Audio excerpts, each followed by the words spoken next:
Last Sunday, pinag-aralan natin ang tungkol sa habits. How important it is to establish good habits, especially sa ating mga mananampalataya. Alam niyo po, ang lesson about habit ay pinag-uusapan yan sa mga leadership seminar. If you attend a leadership seminar, they will discuss to you and they will talk to you about changing your habits. And that is why yung mga nagko-conduct ng seminar, binabayaran yan ng 100,000, 200,000, 500,000. Ang pinag-aaralan dyan ay about habits. Pero dito sa ating church, we give that for free.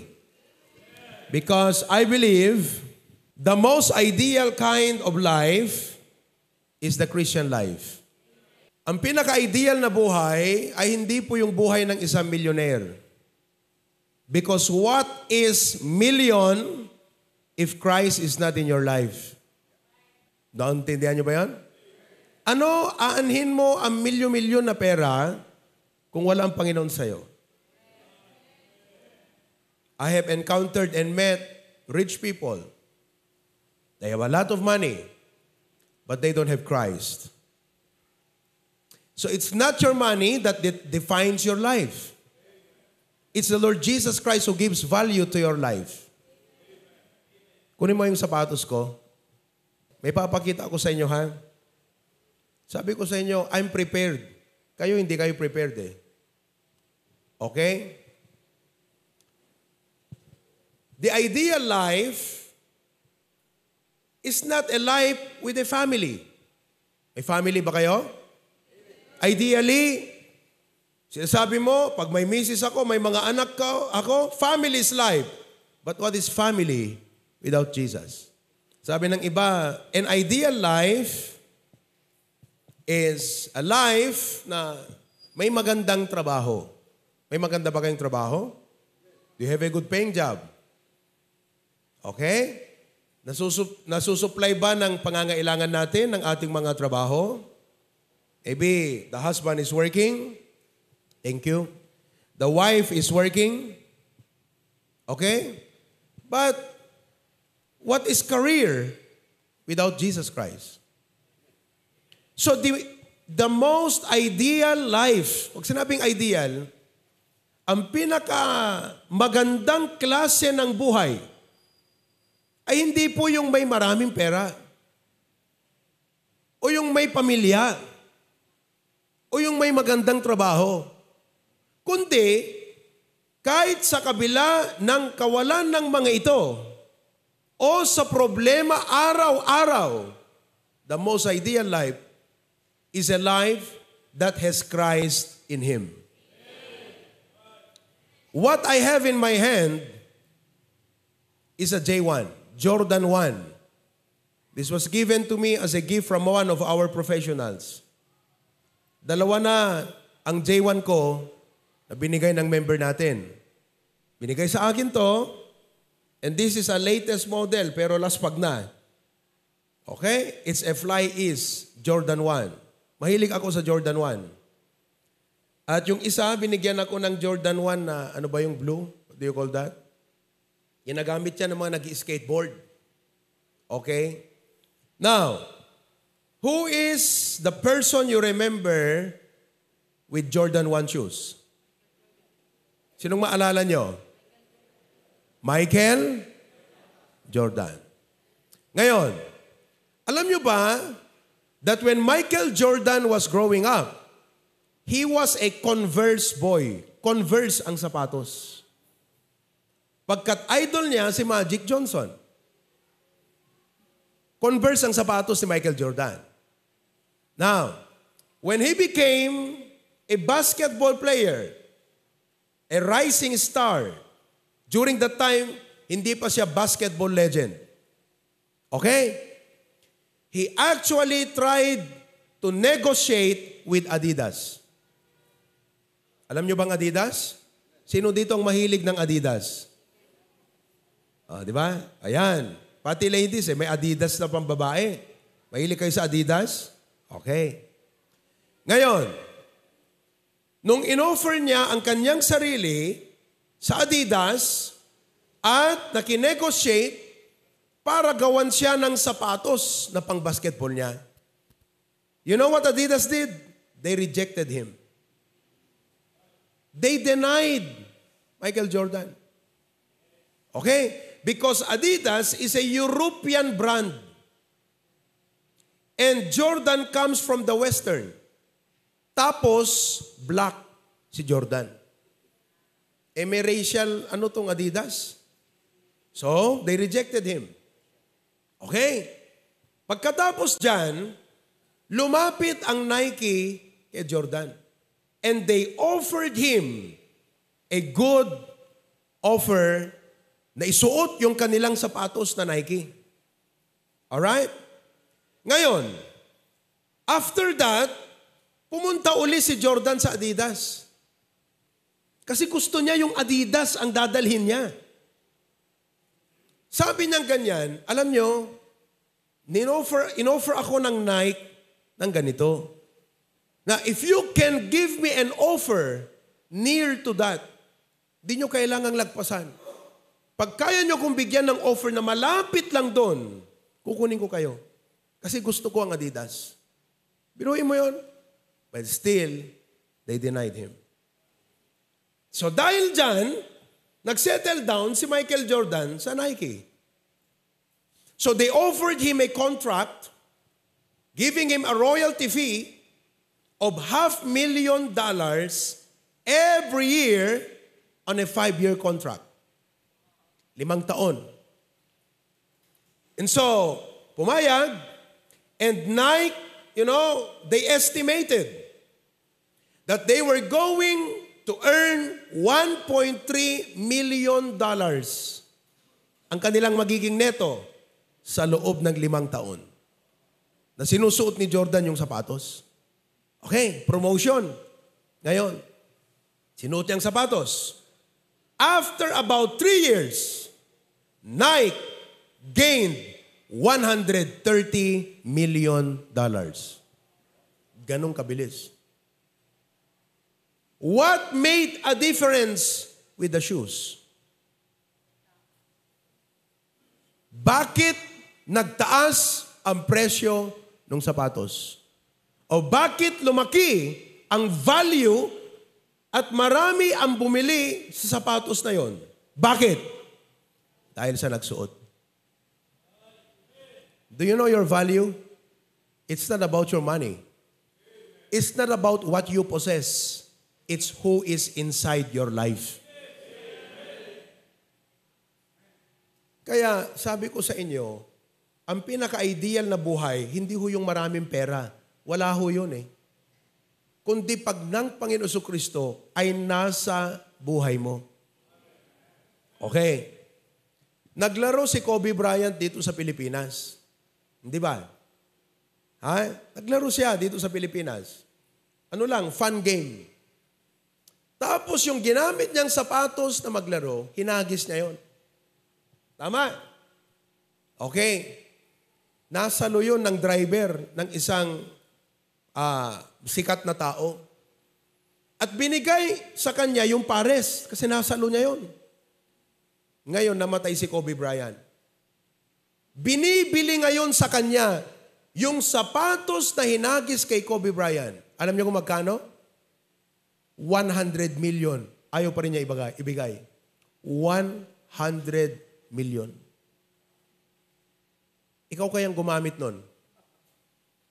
Ihagis mo. Tingnan natin kung may sasalo. Bumili ka ng sapatos dyan sa Robinson, Adidas. O kahit ano dyan, Nike. Isuot mo yan. Panlaro mo. Ihagis mo. May sasalo. Pero tanong, tataas ba ang value? Hindi.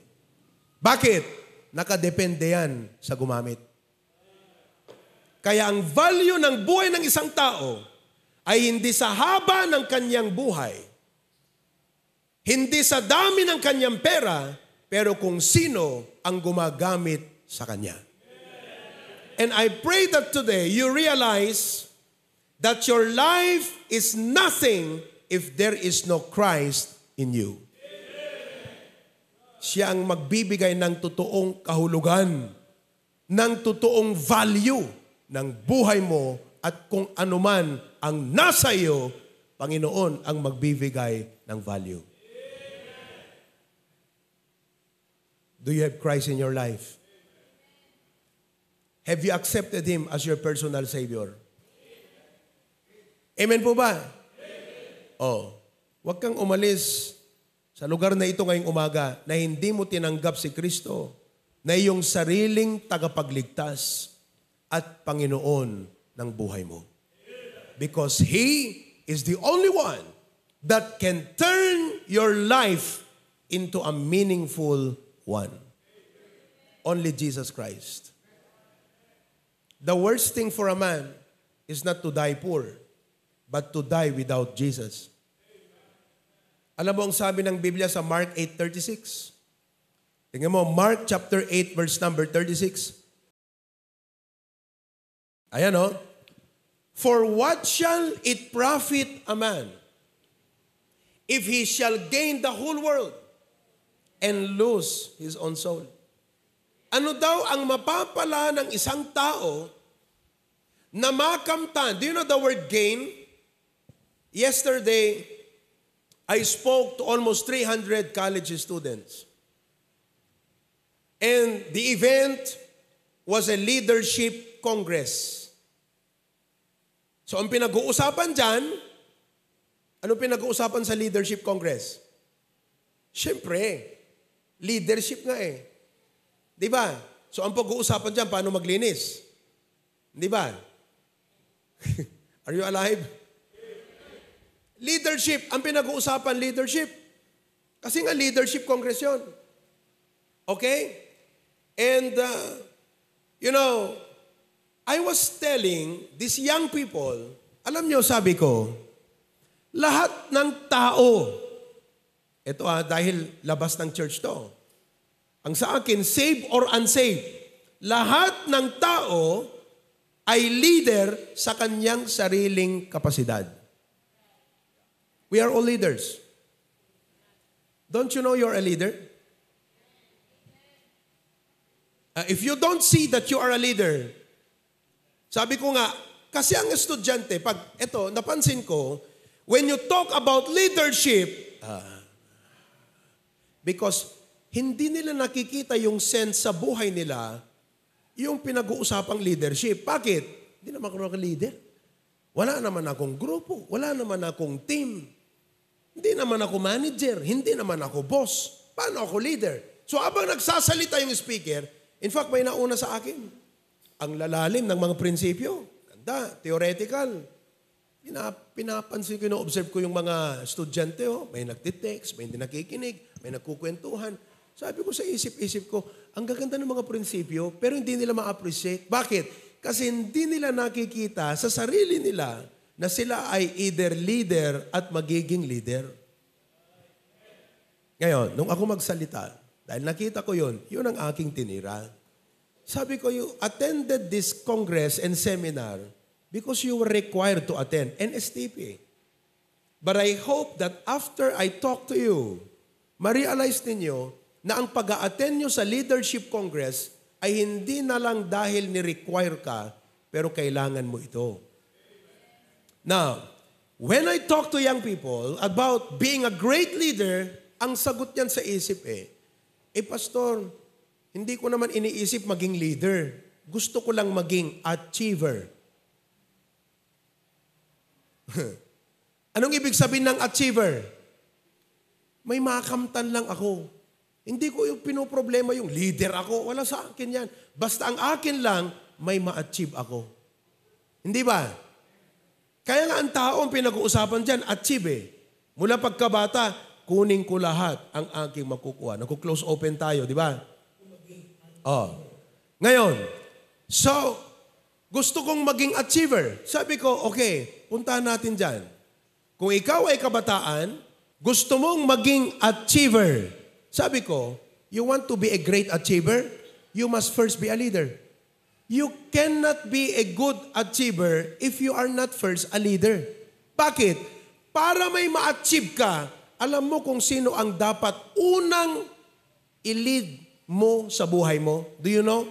Who is the first person you need to lead? Yourself. If you cannot even lead yourself, how can you lead others? Kaya nga ikaw ako, tayo lahat, kailangan mong i-lead ang sarili mo Tama ba? Kaya leader tayong lahat. Bakit ko nasabi yon? Ang pinag-uusapan kasi natin, yung salitang profit. What shall it profit? Amen. Because people are about achievement. Pupunta ka sa bahay, papakita mo sa kanya, tignan mo, mga trophy ko lahat yan, mga medal. Anong tawag dyan? Achievement.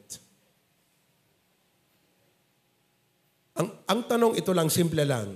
Alin dyan ang pwede mong dalhin pag namatay ka? Saan dyan?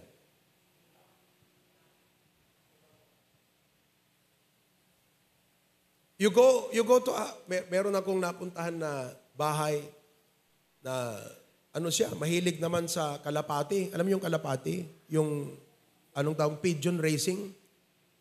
Pigeon racing? Kita niyo, yan trophy ko lahat yan. Dami. I mean, there's nothing wrong if it's for fun and, the Lord gave you that. Pero ito lang ang isang punto na dapat mo ma-realize. Alin dyan ang pwede mong dalhin pag namatay ka? Nothing. That's why the Bible says, what shall it profit a man if he gain, you achieve, you gain the whole world, but lose his own? Ang dami mo nang naposes, pero yung mismong kaluluwa mo nawala. So again, the moment that you receive Christ as your personal Savior, not only that your life starts to have a meaning, but you receive eternal life. Saved ka. Ang sabi ng John 3:16, for God so loved the world that He gave His only begotten Son, that whosoever believeth in Him should not what? Alin ang tinutukoy dyan na perish? Lahat naman ng bagay sa lupang ito, it will perish. House will perish. Perishable. Hindi ba sinabing perishable goods? Anong ibig sabihin ng perishable goods? Nasisira. Meron bang bagay sa mundong ito na hindi masisira? Wala, di ba? Wala. Lahat masisira. Everything will perish. Pero ang tinutukoy ho dito na perishable ay hindi po yung bahay. Hindi po yung pera sa bangko. Hindi po yung sasakyan. Hindi yung mga pananim. Ang sinasabi dito na perishable ay yung kaluluwa natin. Saan ito perishable? Sa impyerno. Susunugin yan ng walang hanggan. Will not perish, mawawala. Hello? God does not want your soul to perish. But what? But will have everlasting life. That is why, again, the point is, very simple. The only ideal life is the life of a person who has Jesus in him. Yan ang totoong buhay.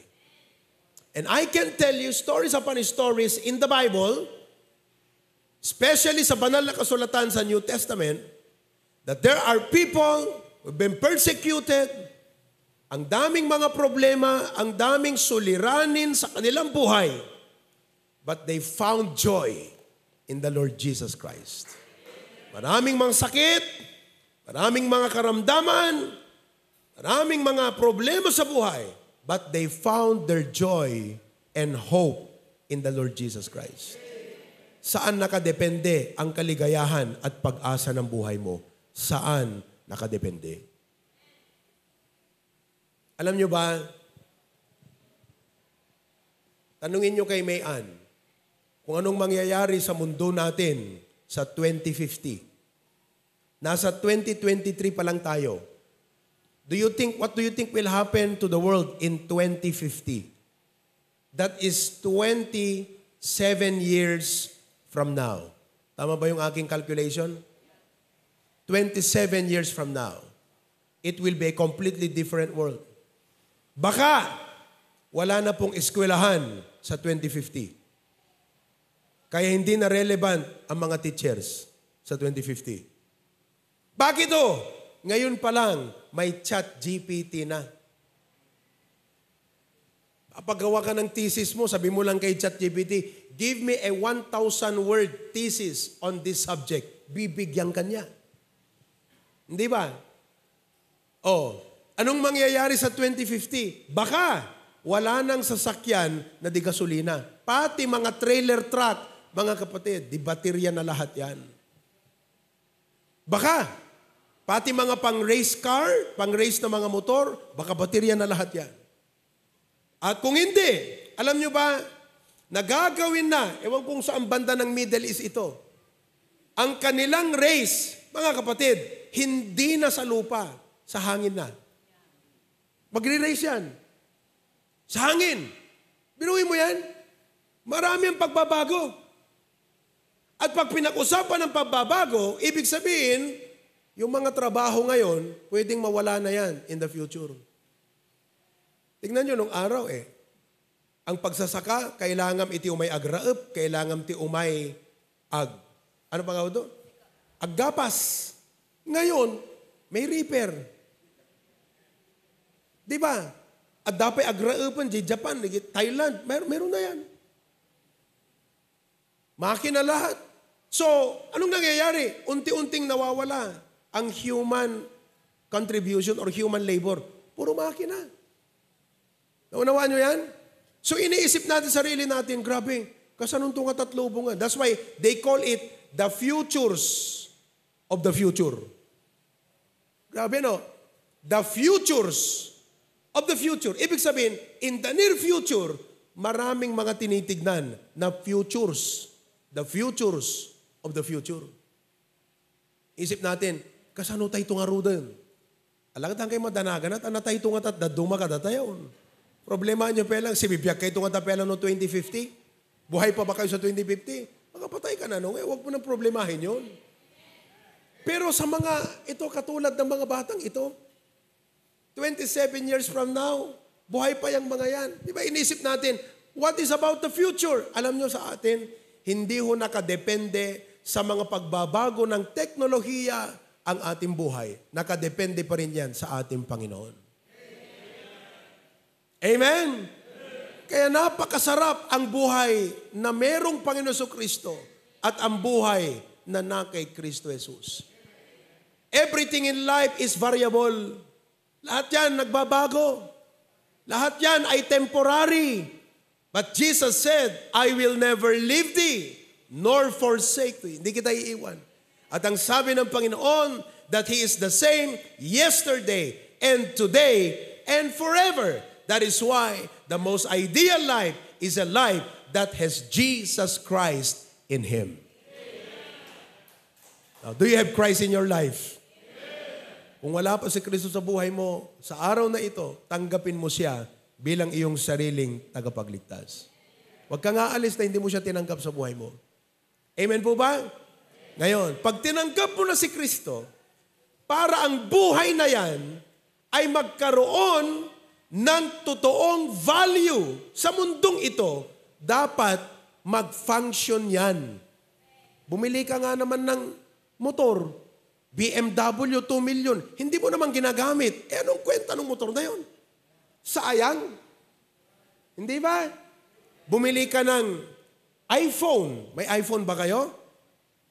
Bumili ka ng iPhone 15. Hindi mo naman alam gamitin. Anong size ngayon ng iPhone 15 na yan? Hindi ba? Ngayon, tinanggap mo na si Kristo sa buhay mo. Nasa iyo na ang banal na Espiritu ng Panginoon. Hindi mo naman alam mag-function bilang isang tumanggap kay Kristo. Anong kwenta ngayon ng pagparoon ng Panginoon sa buhay natin? That's why dito sa church, makinig ko kayo kung kayo yung mga bisita at mga new believers, tinatanong, kailangan ko ba ang church? Kailangan mo. Sapagkat kung kailangan mo mag-attend ng seminar, kailangan mo mag-attend ng orientation, kailangan mo ring matuto sa salita ng Diyos. Because this book right here are the laws of God. It will teach you the principle how to live as a valuable, useful Christian in this world.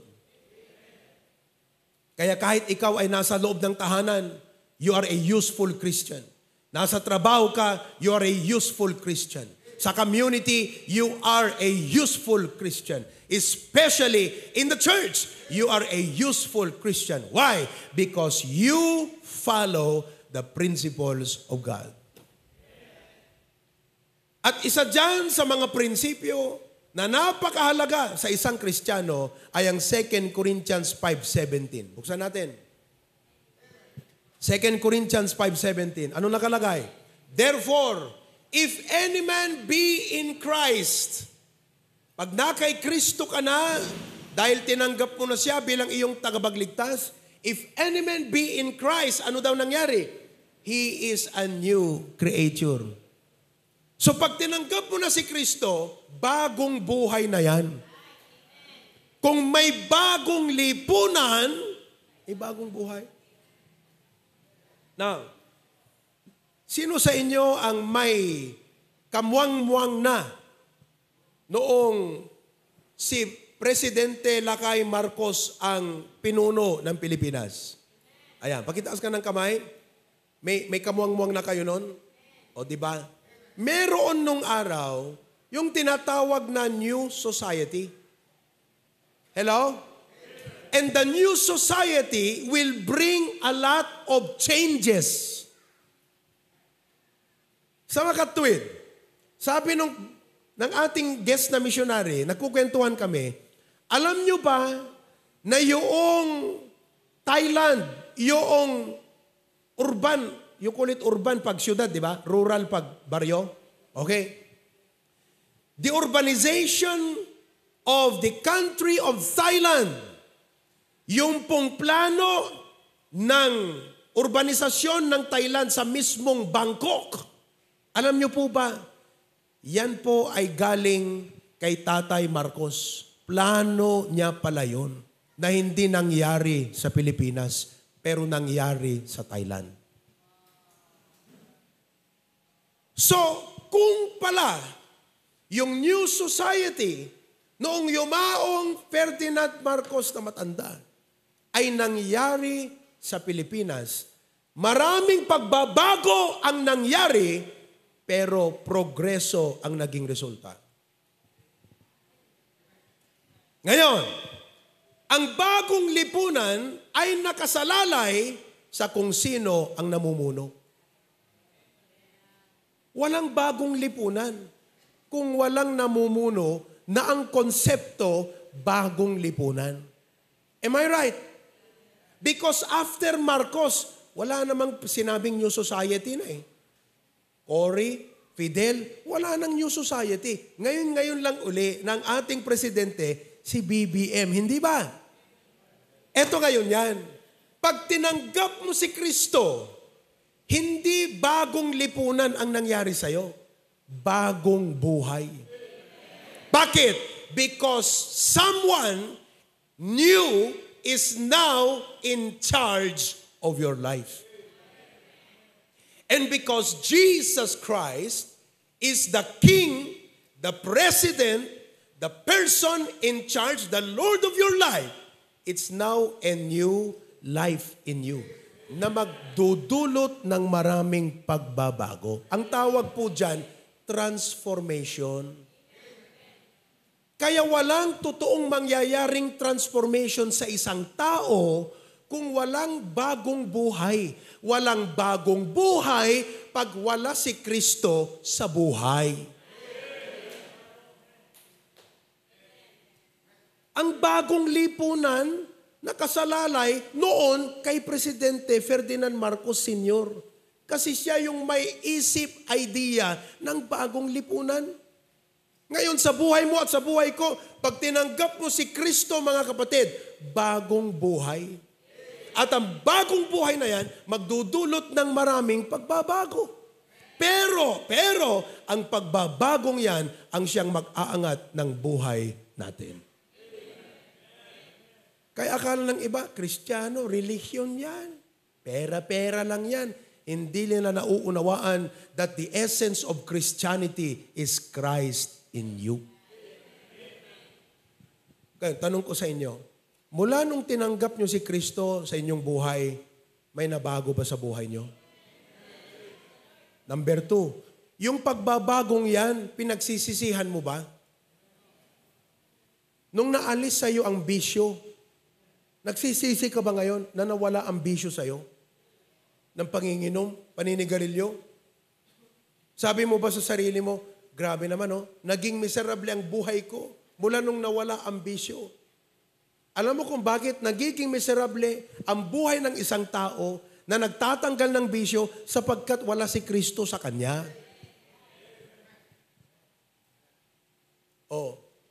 Napakaliwanag.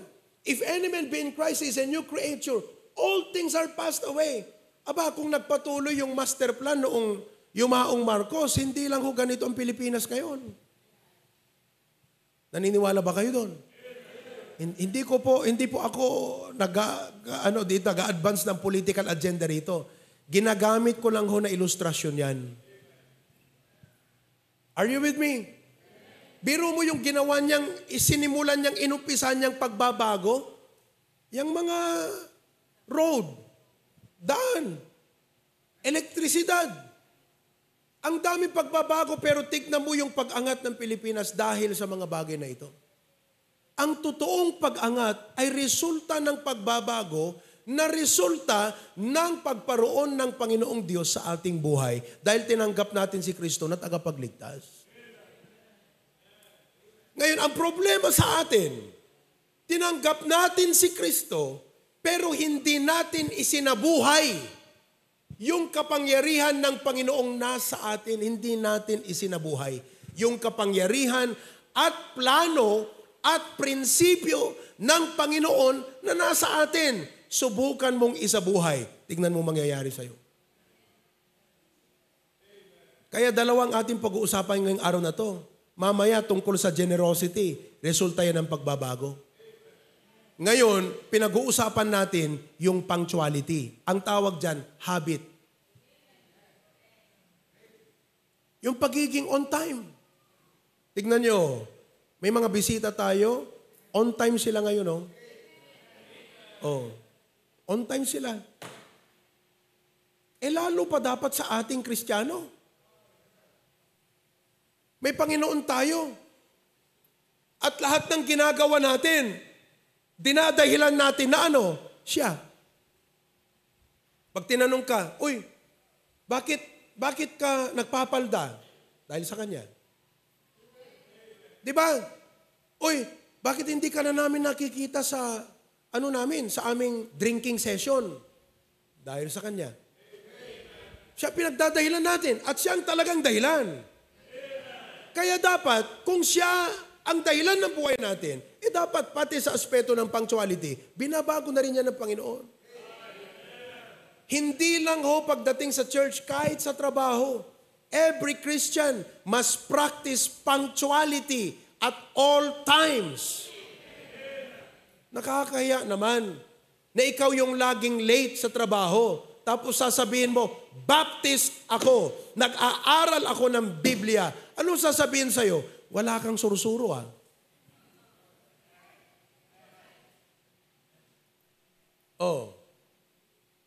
Baptist ka nga, pero wala kang pinag-aralan.